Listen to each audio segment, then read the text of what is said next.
Mubamu ku bano abasinga okuleetera bannayuganda okunyolwa ennyo kwe kuli yali omwogezi wa poliisi y'eggwanga Andrew Felix Kaweesi ng'ono yakuba amasasi ng'ennaku z'omwezi 17 ogwokusatu bwe yali ava mu maka ge awamu n'omukuumi we Kenneth Erawu awamu ne ddereeva we Godfrey Wambewa bonsatule ne bafiirawo Mbulaga.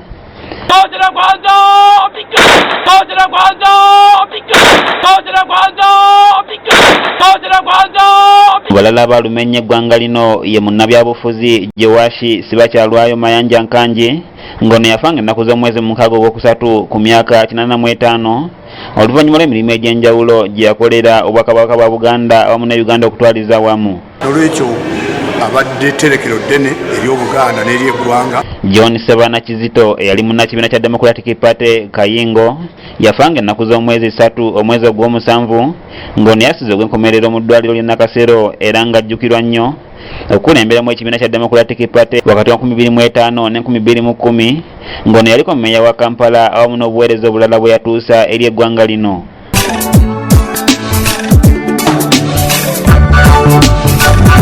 Mu balala abayatiikirira ennyo ye mugagga omuto eyali amanyiddwa ennyo mu kumansamansa ensimbi mu Kampala Ivan Semwanga ng'ono yafiira mu ggwanga lya South Africa nga 25 omwezi gw'okutaano ku myaka 40 nga yali amanyiddwa nnyo mu Uganda awamu ne South Africa olw'akabinja ka Rich Ganga ke yali akulembera.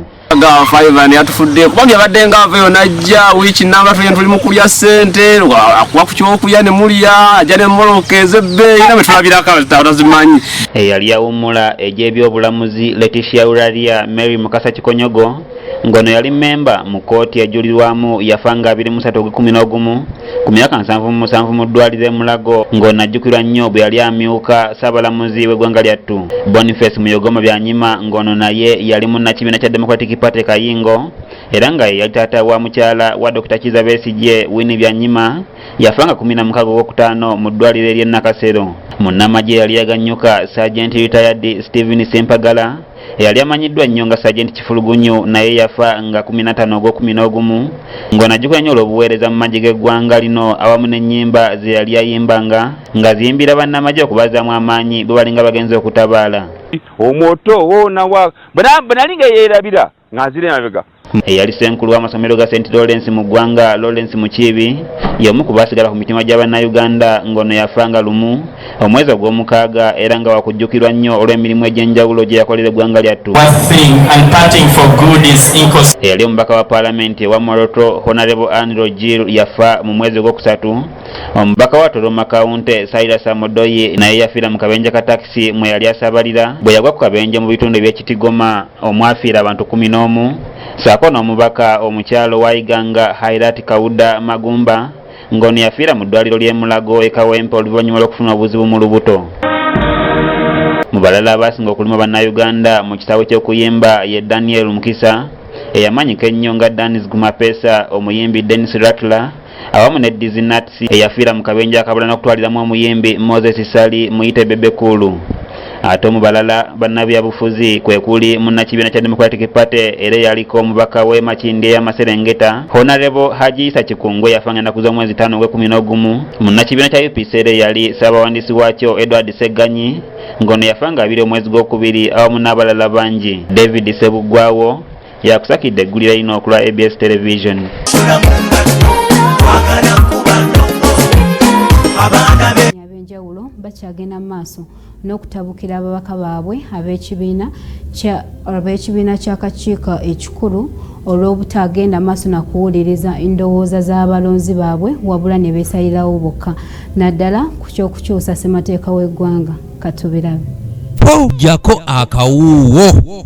Bannaddiini mu Eklezia bakolokose bannabyabufuzi abavudde ku mazima n'okulowooza okusanyusa abatono wamu n'okukuusa embuto zaabwe ne batuuka n'okuvvoola ekitiibwa kya Katonda.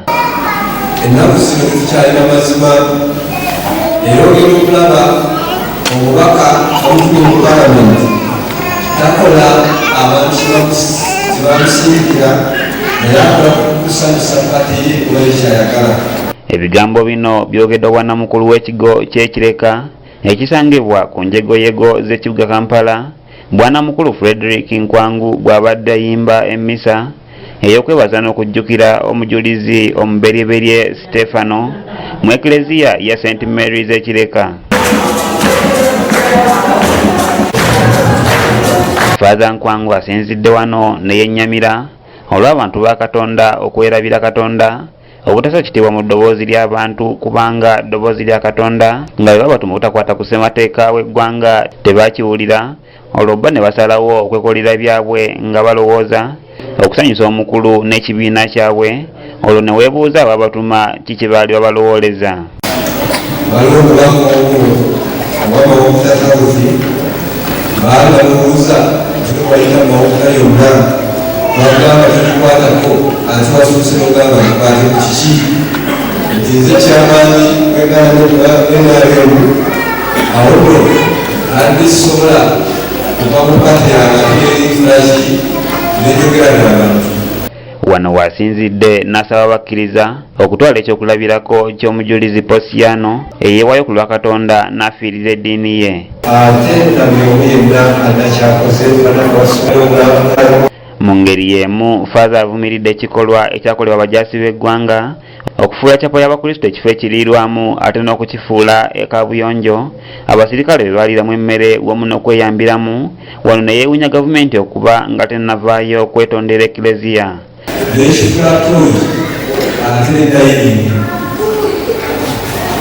baage okukima mu cyapo erafa Abakatoliki nga abasirikale bafaabo etwesingiramu nga ennyumba ya Katonda bagifudde edayini hall. Kinajjukirwa nti wakati mu kuyisa emyaka gy'omukulembeze w'eggwanga abasirikale baalumba cyapo y'Eklezia mu Paalamenti ne bagivoola kyokka ne gavumenti yafuuka kyesirikidde. The house until to establish who is in our place of worship. Suspended until to. Patirisi Kyewalabye yakusakidde eggulire lino okulwa ABS Television. Going to ensure that we ensure the discipline of Parliament, not only suspend them, if necessary we shall remove a motion that whoever misbehaves beyond reasonable doubt will be dismissed. Abalabe baffe abalungi nyongera okubajjukiza nti olunaku olwaleero tugenda kutuusako eggulire lyaffe ery'ebifa mu nsiko lye twakulaga olunaku lwa Mande eri eyo yonna tasobola kuliraba. Ngera wabula nnaku bunaku okuyingira omwaka okumalako gunene omwaka abayimbi okuva mu nsi z'ebweru batandise dde okwesoga Kampala abanaadigiza bannakampala nga tuyingira omwaka omujja. Saida Kaloli olunaku lwaleero yeesoze Kampala wamu nga werekeddwako abayimbi abalala baaniriziddwa mu mazira. Omusasi waffe yabaddeyo kabitulage mu bujjuvu. Jako akawuwo ng'ebula ennaku mbale bubazi tumaleko omwaka 2017 abadigize wamu n'abategesi b'ebivulu beesunga engeri gye bagenda okuguyingiramu nga kwotadde abayimbi abali mu nkweteekateeka okuyingiza bannayuganda omwaka omujja.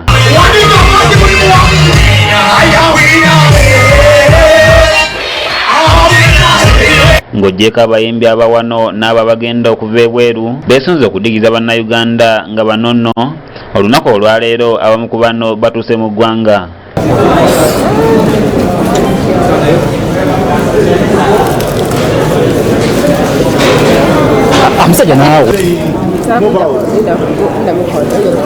Abamu ku bavudde ebweru abatuuse mu ggwanga olunaku olwaleero kwe kuli Saida Kaloli amanyiddwa ennyonga wa Nchekekya okuva e Tanzania nga kwotadde Kyali ne Nina okuva e Rwanda nga bano nno batuuse essaawa 6 ku kisaawe Entebbe era nga bakuyimba mu kivulu ekyenkuuka mu lubiri lwa Beene Mmengo.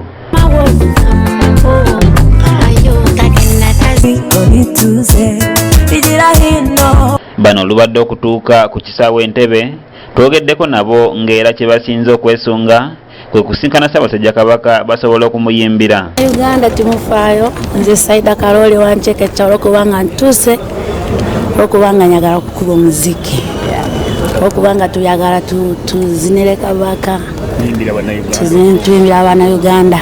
Saida Kaloli wa Nchekekya asoose kutuwamu akapera oluvannyuma ne yeebaza abalabi ba ABS TV okugyekuumirako. Orugambo mawe orugambo mawe orugambo. Mimi ni Saida Kaloli naangalia ABS TV. Bano nga bawerekeddwako bodaboda bakiro wedda bakola obukodyo beeyongeddeyo paka ku Bulange Mengo ne boogerako n'abawuliriza ba rediyo ya Ssaabasajja. Bayimbi batayi bangamba abaija Kapita Mahamu okumala omwaka n'okugubanza janya okugutandika n'okukumala tuli hamu n'abaana Uganda abandi balaba baliwo abayimbi. Mu ngeri y'emu ikyali ne Nina okuva e Rwanda nabo boogeddeko naffe ne batubuulira ensonga esinza okubaleeta mu Uganda nga kwotadde ennyimba ze bagenda okubayimbira.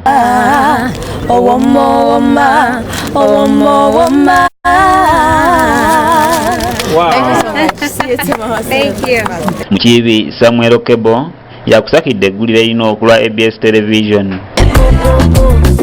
Abalabi baffe abalungi era nnyongera okubajjukiza nti tugenda kuddiramu eggulire lyaffe ery'ebifa mu nsiko lye twakolaga olunaku olwokubiri eri eyo yonna eyalisubwa. Mu kaseera kano mutukkirize tuwummulemu tukomewo n'ekitundu kyaffe ekyokubiri omuli ekitundu kyaffe ekyakigudde waani tovaawo. Luno lwe lugero lwaffe olwaleero.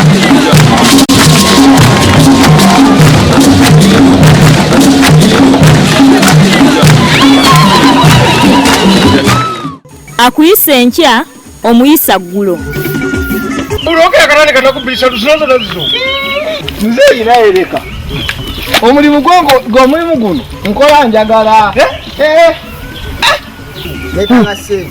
Kale bamuno yakakubira emyezi kumpi ngese kunaira ba yakakuba. Sengete kama amanyi ngago seka yakayinyo kyatano lungezi. Oyo munafu. Omulenga kufe. Kubaka kigubulwa ne banka ekuola. Kyagitufu. Kali wano banka empola bulunyi nga tesise namuwa kubuza buza. Huwa. Nekuwaziye. Ulira ndomuze. Nezo bazikize. Bazikutte. Era kwoja. Bonazi wazanga banyonge ya bala. Kuluka ngabuli sente. Choboye ekintu kali nezino njaganza nguye. Nazo yangambye akyagala yenda. Zona sente. Yangambye sente wezili agazima kikomera. Mubutufu amanyangera gava muze mu bulo. Nze walwa nawo. Ngeze kutawula teolinga. Huwa. Abaganda babiraba. Bitufu. Kyakuyisa enkya. Ngeza wakazi yawe wakanyiriza. Ngeza kutabula. Ayo mzee. Opita no bakalimu. Akuyisa enkya omuyisa ggulo. Amakulu gali nti omuntu asobola okukola nga bw'asobola asobola okuyisa oyo gwavuganya naye ekiseera bwe kiyitawo ate oyo gwavuganya naye n'akola n'amuyitako. Olwo lwe lubadde olugero lwaffe olwaleero.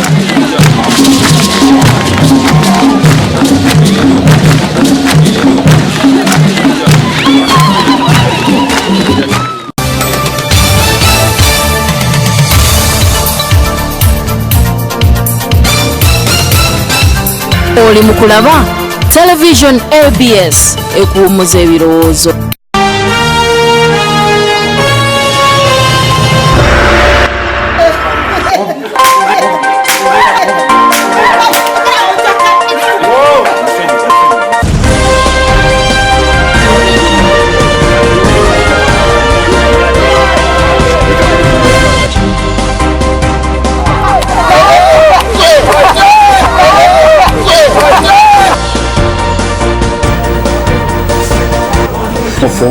Play. Allo, forward nyo. Are you playing?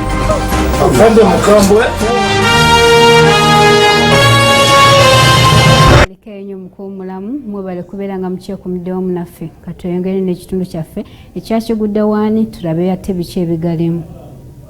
Abatuuze beekazo baguddemu entiisa oluvannyuma lw'okusanga omulambo gw'omuvubuka nga yatiddwa mu bukambwe abadde asuubuza airtime oluvannyuma ne basuula omulambo gwe mu mabbali w'ekkubo abatuuze bwe bagusanze.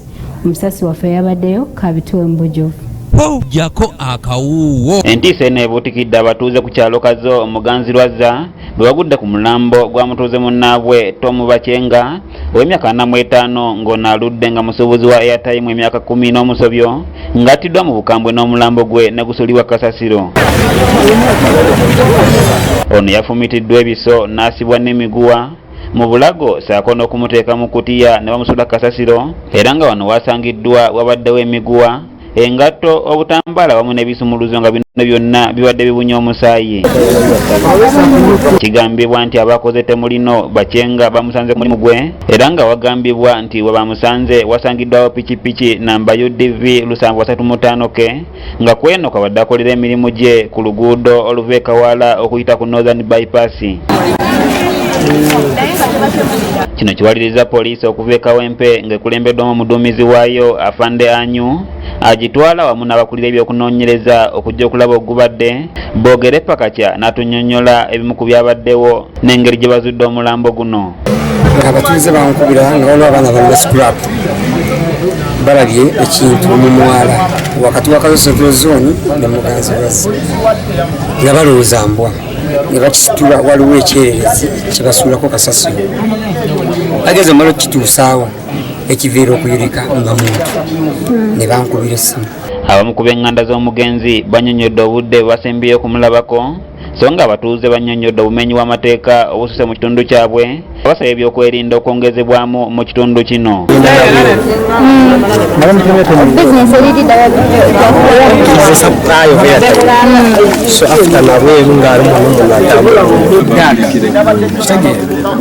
Kati abakyala babbirawo oyitawo omukyala wensawo wanga oli kusimu tosigaza kitegeera naye ng'ekizibu ekiriwo simawosa oyitako enekyo naye olwoyitani nawe ojja kyoyitawo. Tutuuseko mu maka g'omugenzi agasangibwa mu Kazo Central era nga netusanzeeyo mukyala we Niyegaba Rose ng'ali mu biranga ng'ono oluvannyuma tutegeezezza nga bwe yafunye amawulire g'okuttibwa kwa bbaawe olunaku olwaleero ku makya oluvannyuma lw'okuba nga balina bizinensi ze baddukanya.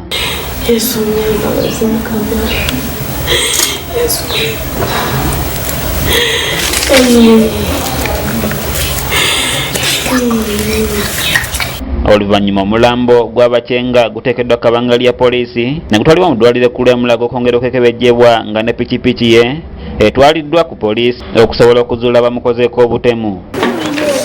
Ssentebe w'ekyalo kino Kyabaggo Fred agamba nti ennaku enkulu baziyiseemu bulungi wabula nga bafunye ekyekango nga ziweddeko.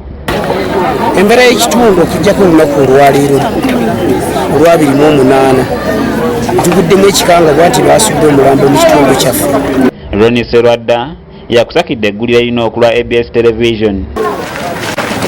Kitalo nnyo ddala ate wetuddako Nakasunga mu disitulikiti y'e Mukono omukadde ow'emyaka 96 yayolekedde okugobwa mu kayumba ke mwabadde asula oluvannyuma lwa muwala we okutunda ettaka lye lyonna bambi kwabadde awangalidde emyaka n'emyaka. Katubirabe jako akawuuwo. Newankubadde ng'ensi yonna eri musanyu ly'okuzaalibwa kw'omulokozi n'okulindirira omwaka omujja ye musajja mukulu Namukala atemera mu myaka 96 ategerekese nga Salongo Posiano omutuuze ku kyalo Namuyenje ekisangibwa mu Gombola ya Nakisunga mu disitulikiti y'e Mukono Ssebukulu yagiriiridde mu kusoberwa n'ennaku etagambika oluvannyuma lwa muwala we ategerekeseeko erya Nnabawanuka atemera mu gy'obukulwana mwena okutunda amaka ge. Nange nabuulira luvannyuma nnyo nti ye yali asasudde akatundu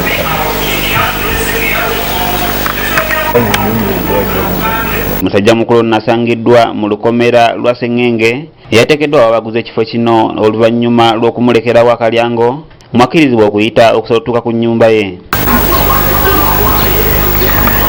Wabula Salongo Posiano atutegeezezza nga bwe yaweebwa akaseera katono ddala okwamuka amaka ge ekimuyitedde okusoberwa oluvannyuma lw'okubulwawo okudda. Abantu benina si baana Mukama yampulira naye oli bw'atabuweeri bwelambalamba kujja kuŋŋamba kino mu bujju kiryoke kirabikeko obuwenda bw'omunaakirondoola awo nsoberwa wabula oba balina obuzibu kinaki si bumanyiize. Mu kwogerako naye yeemulugunyiza olw'obutabuulirwa kituufu kigenda mu maaso ng'abaana tebamubuulira wazira okulaba abantu abaasiba Sengenge ewuwe n'okumulalika nga bwaweereddwa akaseera katono okwamuka ekifo kino kyagamba nti waakiri abaana bandimubuulidde n'amanya oba waliwo ensonga ebatabula. Naye Sandeebe njagadde nnyo okulaba mutabani we ntuulemu nze byempulidde mu bwogeri byennonzeemu bebabulire bulambalamba yetulisebu. Bwe twogeddeko ne baliraanwa ba muzeeyi bavumiridde ekikolwa kino eky'okutunda mukadde waabwe nga tebamulaze wakudda, so nga muzeeyi yateekamu ensimbi n'okugula ekifo kino nga mukyala Mukasasaala bw'annyonnyola, era n'anenya n'aba LC obutasooka kunoonyereza kimala nga muzeeyi Ruutu Christopher wamu ne batuuze banne bwe bagenda maaso n'okunnyonnyola. Ekyo nkirabamu ng'abaana ekibi kye yakola kwe kutunda taata mu bukadde obwo bwalimu yakatata kibalina magezi kubanga abaana kitaabwe yabakuza bonna ne bakula bonna nyaato yabakati yabavaamu omwana nakamugalumu okumanya nga omwana oyo muwala mubi wate kizafuna omwana omulenzi ebiseera ebyo omuwala teyalinga bakakuja kuziika. Mu ngeri y'emu twogeddeko n'omukulembeze w'enzikiriza y'obuwangwa n'ennono Ssaabakabona Jjumba Aligaweesa nga kino kitadde ku kusuula buwangwa na nnono n'anenya abazadde okukuza abaana ekyejo, era wano wasinzidde n'alajjanira abazadde okuzzaayo abaana ku mpisa era nga wagenda maaso n'okulambika. Basaba ne banyabo n'ekyo kivudde ku ki? Kivudde ku maka okuggwamu obuwangwa n'ennono. Amaka bwe gaggwamu obuwangwa n'ennono ebyo bye biddako ne bamuzaala ne bamufugika. Kakati atali mufugike tosobola kumufuga. Abatwala ettaka temuli musajja muganda wabula Banyankole n'Abannarwanda n'Abasoga. Tuvuddeyo katugendeko mu kuwummulamu ate oluvannyuma tukomewo n'ekitundu kyaffe ekyokusatu tovaawo.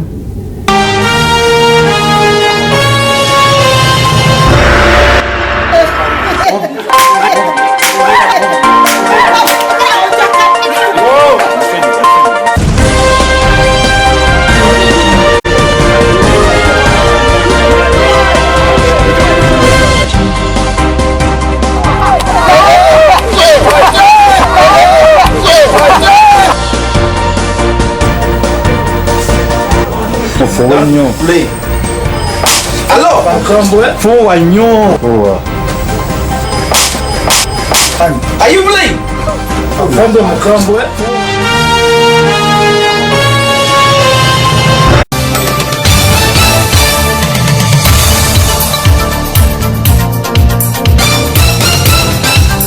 Oli mu kulaba Television ABS ekuwummuza ebirowoozo.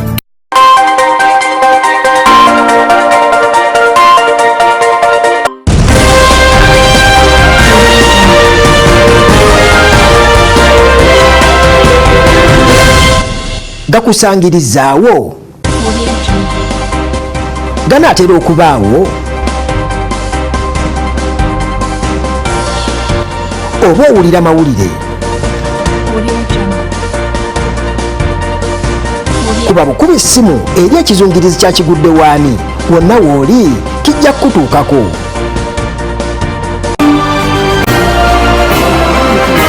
Omulamu katweyongereyo maaso n'amawulire gaffe. Abakola ogw'obuvubi mu disitulikiti y'e Mukono nga bano bagoba we bakolera balumbye gavumenti okubayamba ng'eyagala bagambe musonyiwe mukaawo. Balumbye kkooti nga baagala okubayamba egambe gavumenti ebazeeyo mu bifo byabwe mwe baali bakolera ewamu n'okubayiririra ebintu byabwe ebyayonooneka. Omusasi waffe yabaddeyo Kabituwe Mbojjuvu.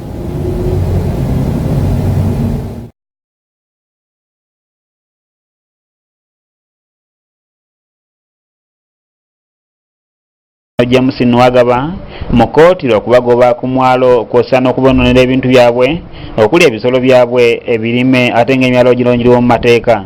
Tuyina bintu byaffe we tubitwala biteeka ate nga tuli ba ku kyalo kuno tuyina endangamuntu zaffe kati waliwo ababa basoma nga bayina okugenda okunoonya emirimu. Abantu bano abawerera ddala 391 kati momboze era nga bagobwa ku mwalo okuli Nakiga, Mitondo, Makonzi, Kabasese, Kyasa, Mumpu, Mutemante ne Kalokoso ogusangibwa mu ggombolola y'Ekyesinga.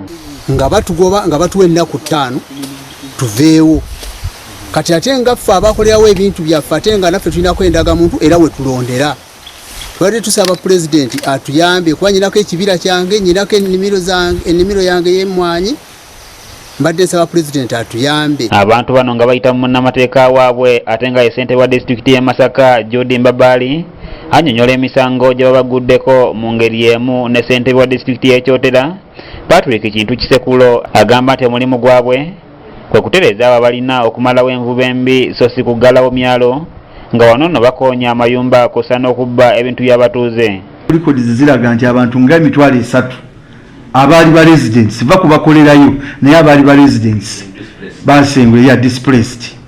Kaakati bano abazze tutajetinze nnyo be bano abafiirwa ebintu ne bafiirwa ebintu nze nayina dduuka wali nze nayina ettaka nze nayina emmwanyi be bano 10,000 yatu amaze ba verifyinga nga baleeta n'obujulizi bali abalala koti bwenaba order atujja kulaba ekyokubakolera. Ate ye ssentebe wa disitulikiti y'e Kalangala Wire Lugolobi asiimye omulimu ogukolebwa aba UPDF era n'alabula abavubi abavuba obwennyanja obuto nti wanakwatibwako kakubajjuutuka. Omwalo gwonna kati gwe banaasanga nga guvuba bubi bagenda guggala era nze kyensaba abavubi abali ku myalo egyo kasita mulabanga munnammwe avuba bubi mumujeemu mumuidentifying mumukwate mumuweeyo nga tebannabaggalawo otherwise bwe munaamusirikira n'asigala nga avuba bubi bajja kujja mwenna babaggale. Babatuuze abagoba ku myalo bawanjakidde gavumenti okubaddiramu era ne bannyonnyola obuzibu bw'emasanga. Emmwanyi zange ziri yiika 2 ebintu ebyo mbadde nsaba mukama pulezidenti atuyambye tusobole okulaba nga naffe twekulaakulanyiza ku kyalo kyaffe. Eno saaluni yange mazewo ebbanga ddene ngenda gitwalawa ennyumba yange ngisitula ente gitwala gye baagala yowa gye tulaga. Jana ade babiragirako ekusanu olunaku nkola 5 akati ngenze kulyawo batubanya balinaeo ne badde tennaggwayo. Kyewalyanga Richard yakusakidde eggulu erina okula ABS Television. Jukiza nti olunaku lwayo tugenda kuddiramu eggulu eryaffe ery'ebifa mu nsiko lye twakolaga olunaku olwokubiri eryo yonna ate asobola kufuna kakisa kalyerabirako. Ate abalimi mu bitundu by'e Luweero ebyenjawulo bakubye ebituli mu nteekateeka za gavumenti ezibadde bategese okubakulaakulanya mu kitundu kyabwe nga bano bagamba nti tebasoose kubalaga engeri ki gye kigenda kukolebwamu. Omusasi waffe yabaddeyo Kabituwe Mbojivu. Jako akawuwo.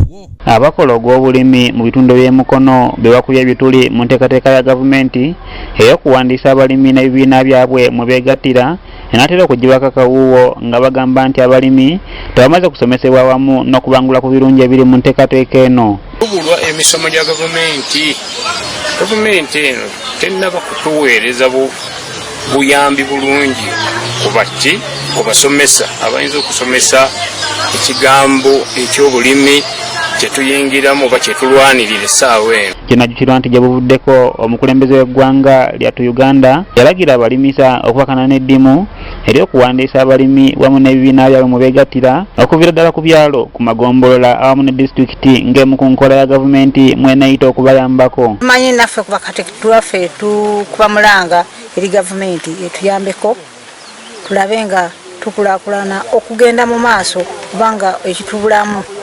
tetwemala bulungi ensawo tezimala.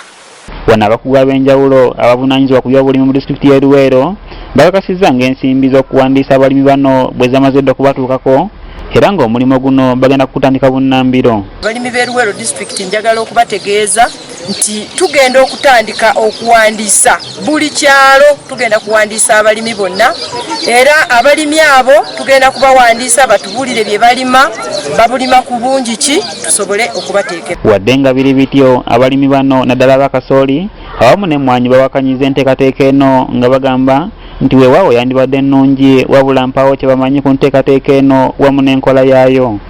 Ekigambo eky'obulimi kyetuyingiramu oba kyetulwanirira essaawa eno. Obuzibu buli nti enteekateeka ya gavumenti webeekereye naddala we tuba tusaze okukola ebibiina nga bino abantu batya bagamba ebya gavumenti bwe bityo tewali kijja kgenda mu maaso abalala ne baggwamu amaanyi n'essuubi ne basigala nga bali wansi we bati kwe kusoomozebwa kwetu. Wadde nga bano babadde mu lugunya olw'obwavu wamu n'okubulwa ebikozesebwa mu by'obulimi bano basuubiziddwa nti bakuyambibwako mu nkola ya NADS okusobola okwetwala mu maaso. Nti bajja bajja kuimprovinga ku nnima yaabwe nga bwe tubasomesezza.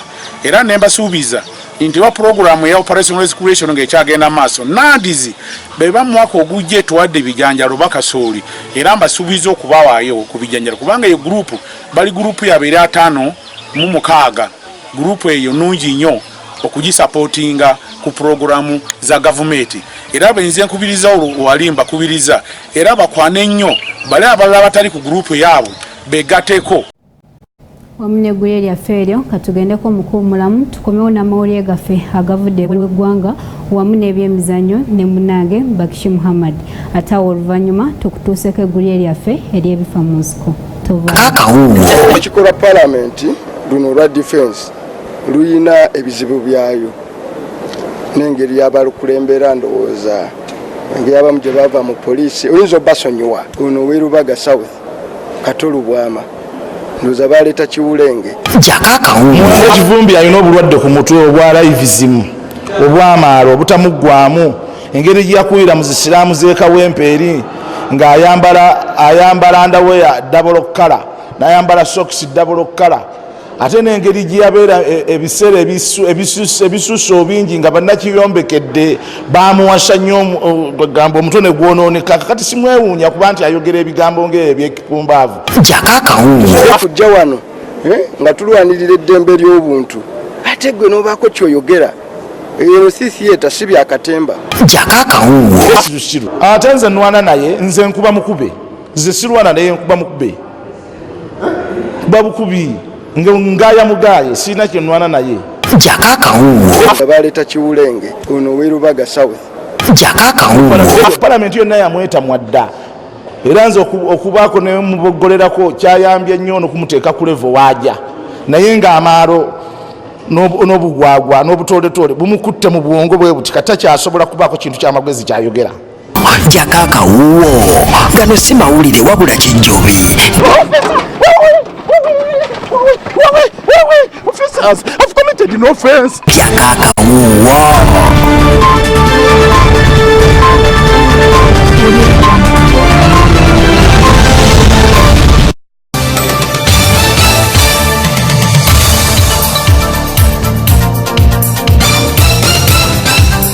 Oli mukulaba Television ABS ekuwummuza ebirowoozo.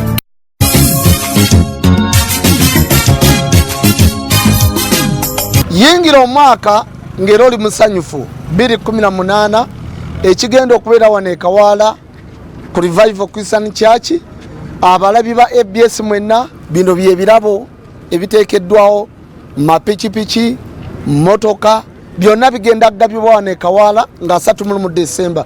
So tosigala waka osobola okuba nga gwe omu ku bawanguzi kubanga ebyaffe kukasuka bisumuluzo gwe kigwako yayingira omwaka n'omukisa.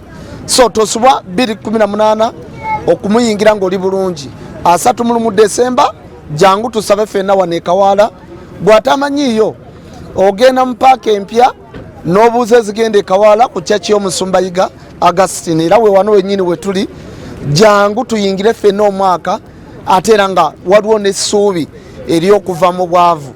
Abava ewala muli baddembe okutuuka n'olw'omukaaga ne musula wano emiryango miggule security buli kimu kyonna weekiri ensi n'ensi yeejaga. Mujje tusabe ffenna nammwe abalabi ba ABS mujje tusabe ffenna osobola okuwangula pikipiki osobola okuba nga gwe omu ku bawanguzi tosigala waka Mukama abawo omukisa.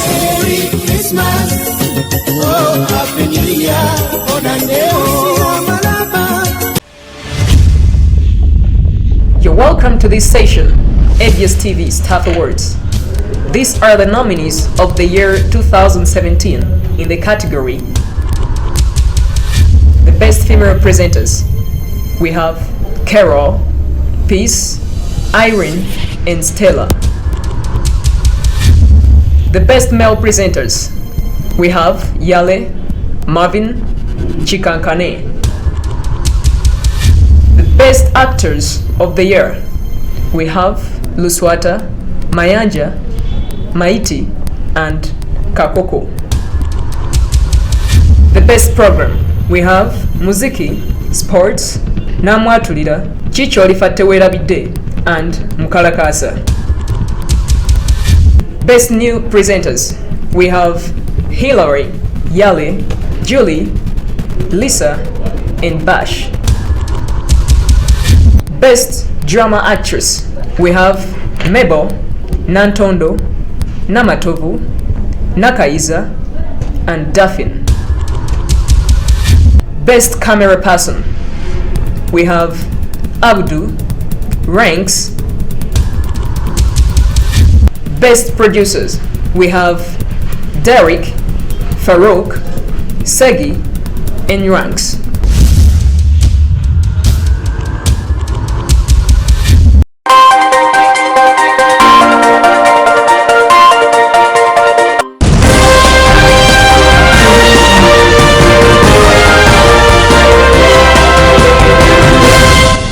Gakusangirizaawo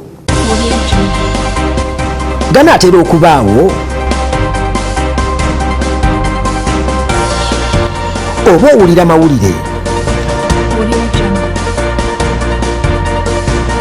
kuba bukuba essimu eri ekizungirizi kyakigudde waani wonna wooli kijja kutuukako.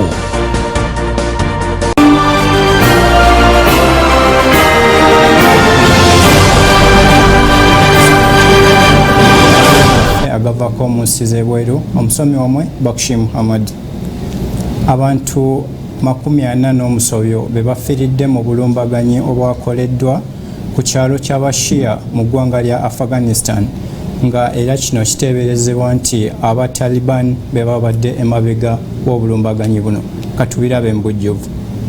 Jako akawuwo. Abantu abasoma 40 bafiidde mu bulumbaganyi bwa bbomu ez'enjawulo zikuddwa mu kibuga Kabul mu ggwanga lya Afghanistan ng'era zino zigendereddwamu okuba essomo ly'eddiini ly'abantu b'enzikiriza y'ekishiya kusinziira ku minisita w'omunda mu ggwanga lya Afghanistan wagenda mu maaso n'okunnyonnyola. Kwatuka kuno okubaddewo olunaku olwaleero ng'era abantu 38 bafiiddewo mangu ddala nga 2 bafiiddewo nga batwalibwa mu malwaliro ag'enjawulo. Bo abagenze n'ebisago baweeyako ddala ng'era omuwendo gw'abayinza okufiira mu bulumbaganyi buno gusuubira okweyongera okusinziira ku munnamawulire Abdallah Shahud asinzira mu ggwanga lya Afghanistan. Sinzira kubaka obuyisiddwa gavumenti y'eggwanga lya Afghanistan babadde ne bategeeza nga batujja ateeza okwera Abatalabani bwe bakoze obulumbaganyi buno ku mizikiti egy'enjawulo kw'ossa n'ebifo eby'enkizo wamu n'ebyo ebya kalica mu ggwanga lino. Eggwanga lya Afghanistan lirimu nnyo okubwatuka kwa bbomu naye ng'okusinga abayisiraamu engo ba Shia be basinga oggwamu nabe olw'ensonga nti abasunni bannaabwe bagenda mu maaso n'okubakuba bbomu mu bifo eby'enjawulo nga babagoba mu ggwanga lino erya Afghanistan.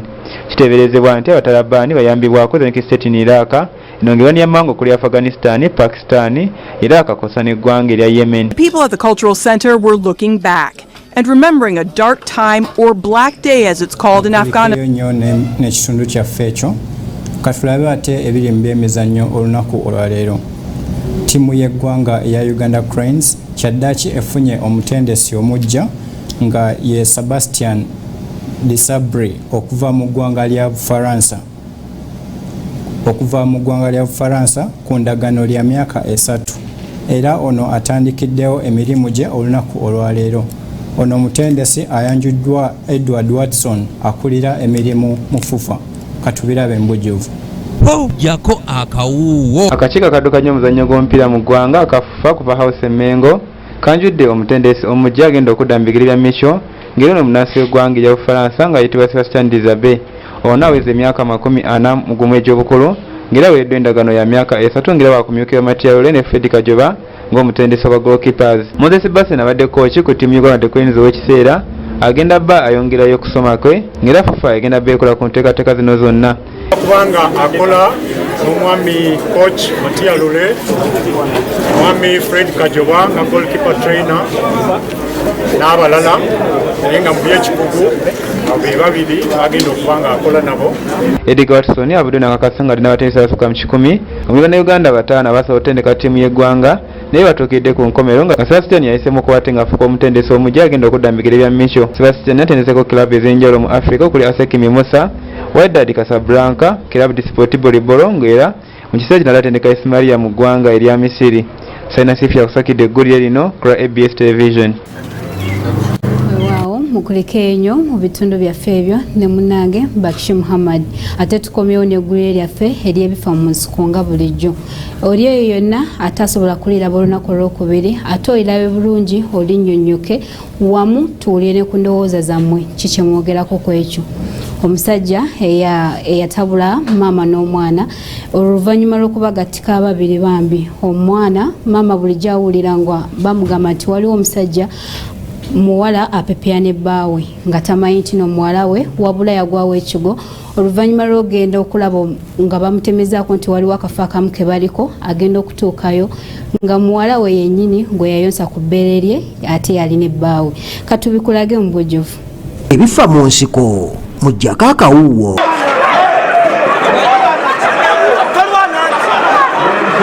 Namunsu alya ku nswaza endowooza enjogera eno omwami ono gy'abadde agezaako okutuukiriza bw'agattise maama wamu n'omwana bonna n'abaganza ng'ono nno ye yasigala nga omukuza w'abantu bano oluvannyuma lwe yali mukwano gwe okufa. Omwana kitaawe yafa nandekera omwana.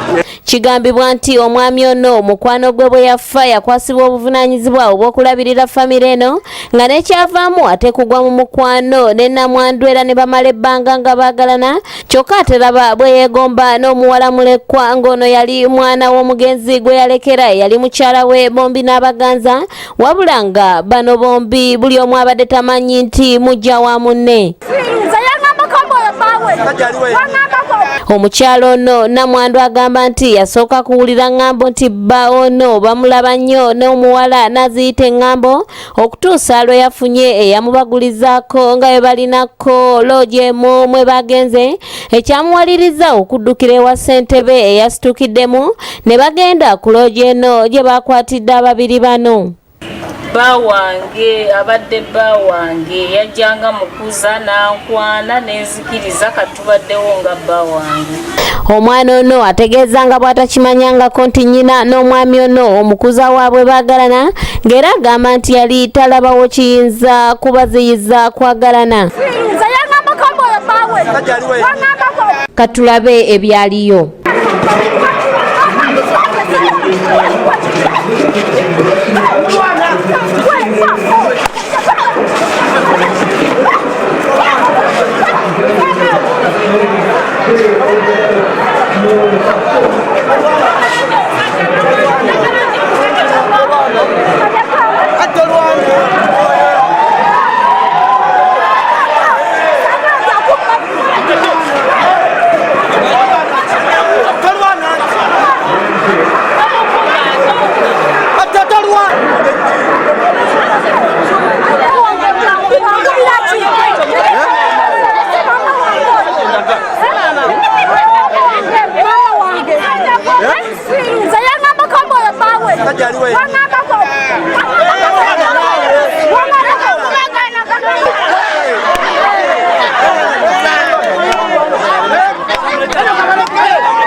Omwana owange olidde kitaawe yafa nandekera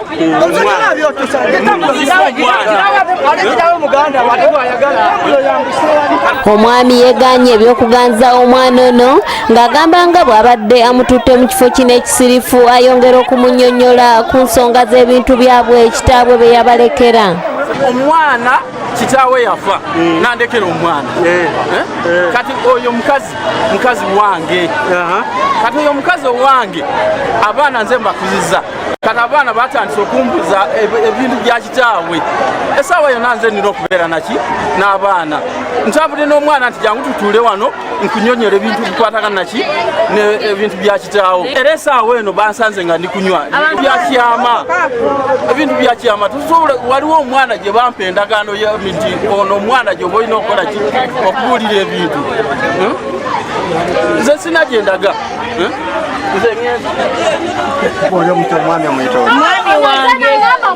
mwami wange ono mwana wange ono mwana wange tolwana nti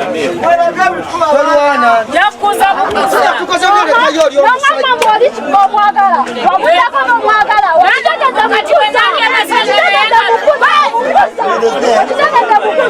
wenani amasenga naye nga kulagana bwa wange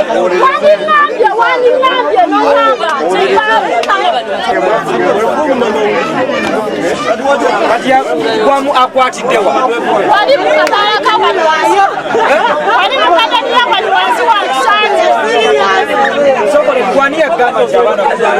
oyo nsajja ddala bbaawe omusajja bbaawe yali mukwegana ate negana atya yali mukwegana kati which is which omusajja bbaawe oba agamba oli mwana we mwana wange anti yakukuza kati yakutwalanga mwana we soka kere wange todda anange mwefuge muteeke wange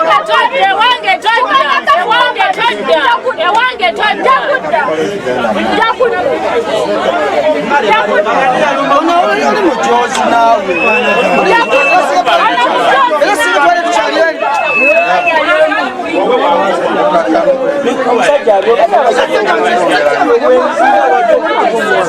nani mama wamwe namwena gari tata oli musiru gari tekitawo wotegera tokimanyako nti oli omusajja tokimanyako mama baguze enkulu tenywa nekoza dakumira engoma nozina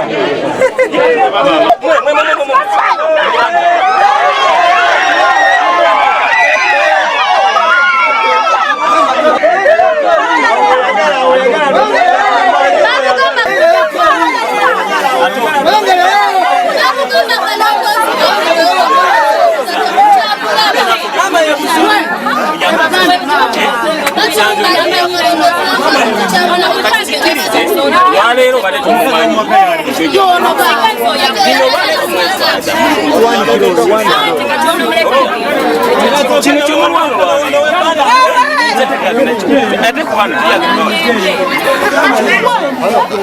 mutwala empola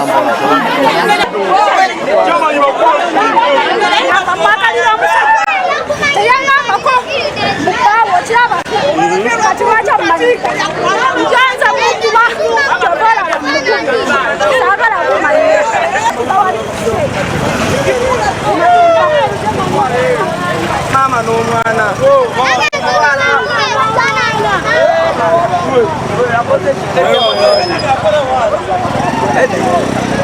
omukazi ekaddiye ne bakwata ku y'omwana naye mwana gye nali kikwatako ebiseera tebinnatuuka eyenyini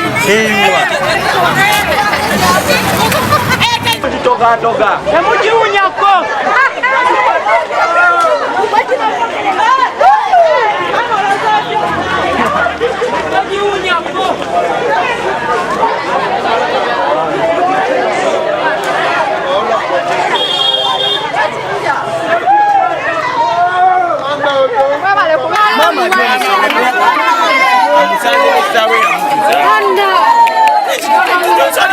nzimba musajja fuleva wakasiza bamekuba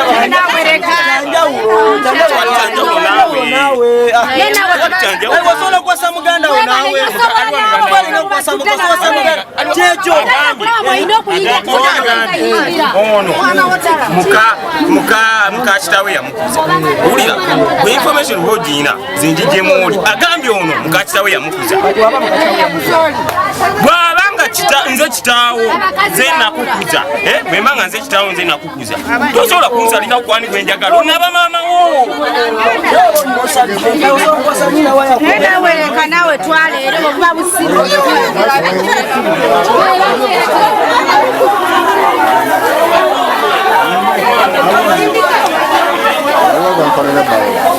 ssentebe w'ekitundu kino alabye bimususeeko n'awandiikira omukyalo n'ebbaluwa agende ku poliisi gye baba bamalira ensonga zaabwe.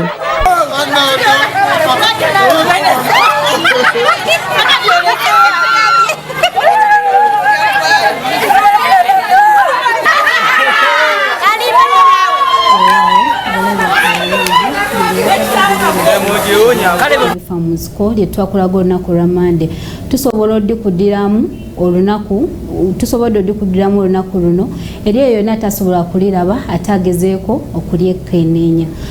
Mu nnyumba tulinamu omugenyi waffe Aisha nga tusanze okulaba mukwano nange basanga. Amiina. Aisha, wobeera ng'olaba maama n'omwana kye baakola okulwanira omusajja kituufu?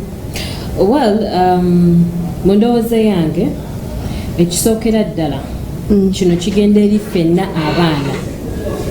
Omuzadde aba muzadde oba anywa omwenge oba alongosa ttooyi oba akola ki, omuzadde aba muzadde. Ne bw'aba omuzadde nga yali mu nsobi, omwana tolina kujajinga muzadde, tolina kubeera above eri omuzaddewo. So ekisookera ddala omwana kyeyakola kibi. Olabye engeri omwana oyo gyabadde gye yareactingamu n'arwana n'akola atya, kyeyakola kyali kibi nnyo okweexchanginga ebigambo ne maama. Kituufu. Okitegeera? So eyo nsonga gyesookera ddala. Ekyokubiri, maama nga ye omuntu omukulu nze nandirowoozeza yandyecontrolinze n'atakola rakasa eyo yonna.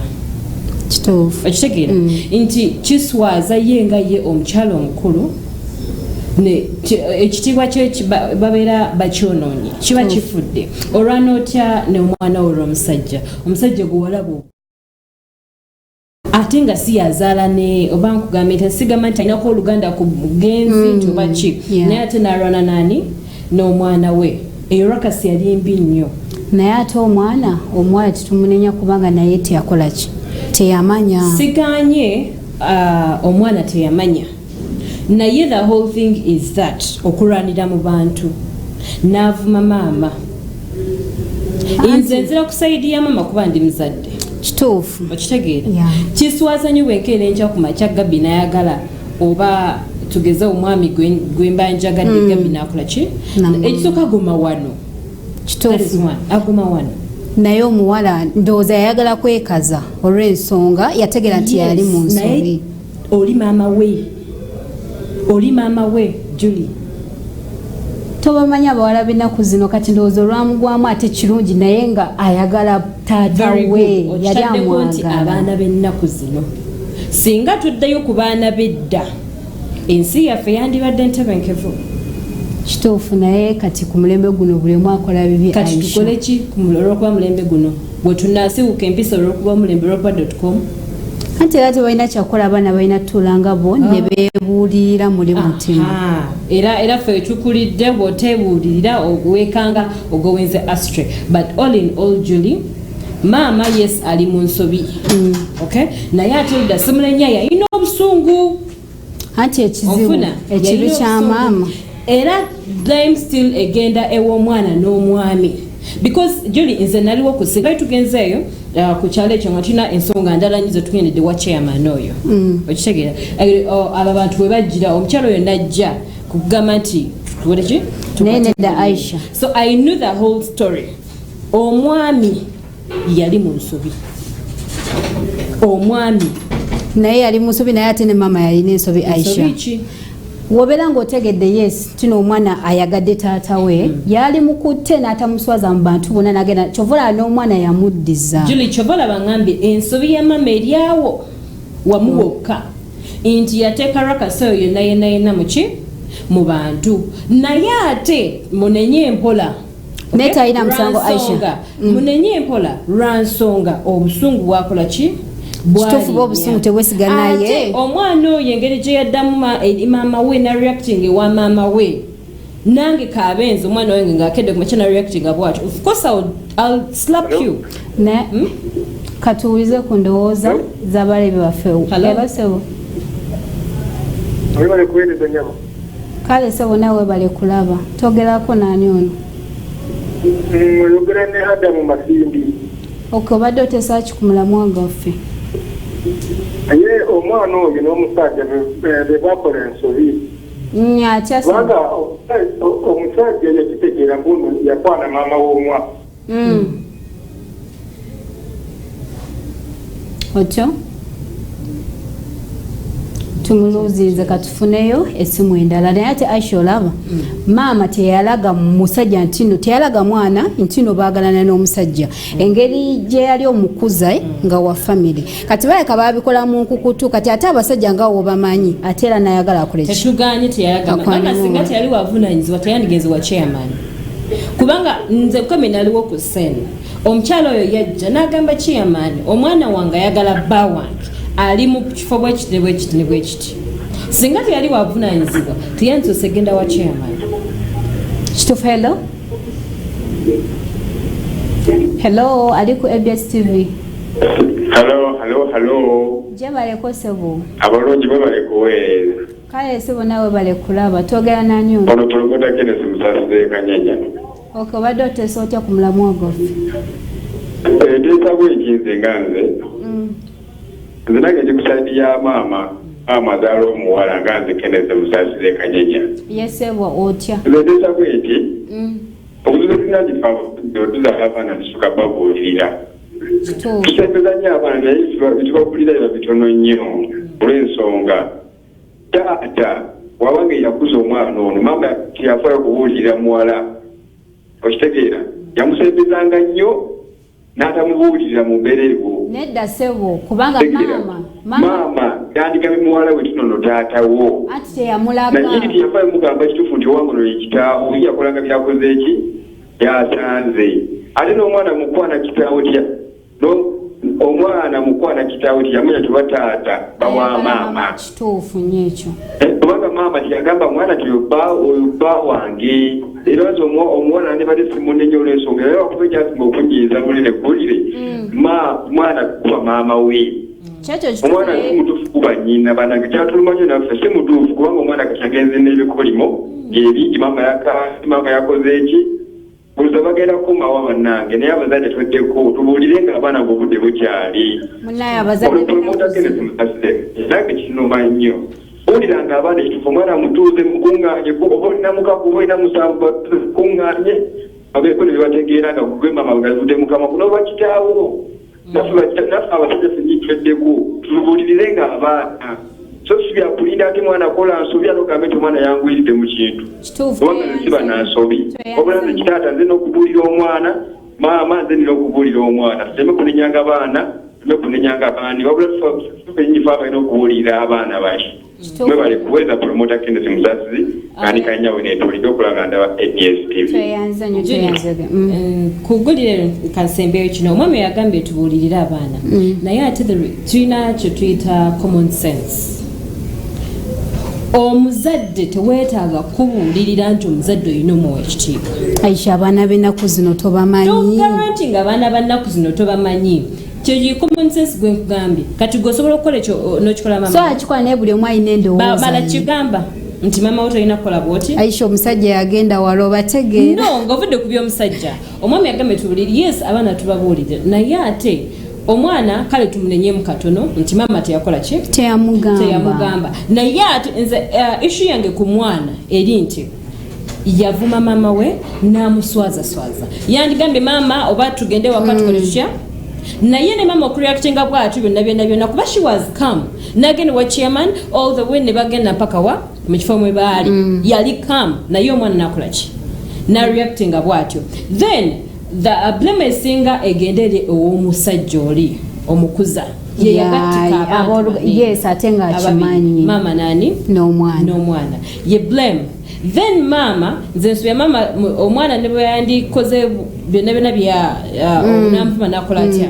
obuteswaza ku kyalo yandikute mwana bakola ki oba namulaga nti yes nkulabye okoze kino bwekiti tugende ekirungi ensonga ziri kuki ewa chairman but then good enough chairman nebatwala naba referring ku police naye inze message yange eri nti muzadde aba muzadde kituufu omuzadde aba muzadde naye buli omu alina entegeera omuzadde aba muzadde that is it. Mpoza ekirala tetwerabira 31st. Akala kaffe mukalabe tugenda kuba tugaba certificates ne awards eri ba presenters baffe. Tukoze mwana omulimu Julie naye wabadde nominated.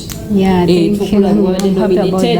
Bana banji Pista 2 Carol Stella banji bali nominated. Mujje bambi mulabe ba presenters bamuwano ku 31st nga bafuna ebyo tulabe ani asinga okukola emirimu mu category gyakola ki gyali mu wano ku 31st ekawala ku Checho Msumega Gassen tulinawo Kabako Diamond Oscar Evelyn Laguwali mulimu bannamawulire bannaffe abagenda okujja ba radio very many people bagenda kubeerawo emmotoka egenda kugabibwa ku lunaku olwo tugabe bodaboda olunaku olwo olwaliro tugenda mu Vegas ku end of year party ya ABS TV bafansi baffe mwenna bambi mwebale nnyo mwebale ddala okwagira ABS TV happy new year.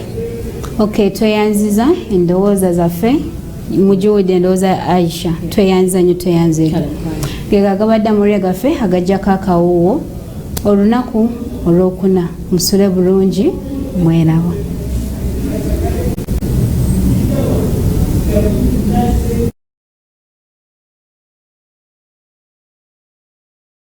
Vision ABS ekuwummuza ebirowoozo. Spulse International ye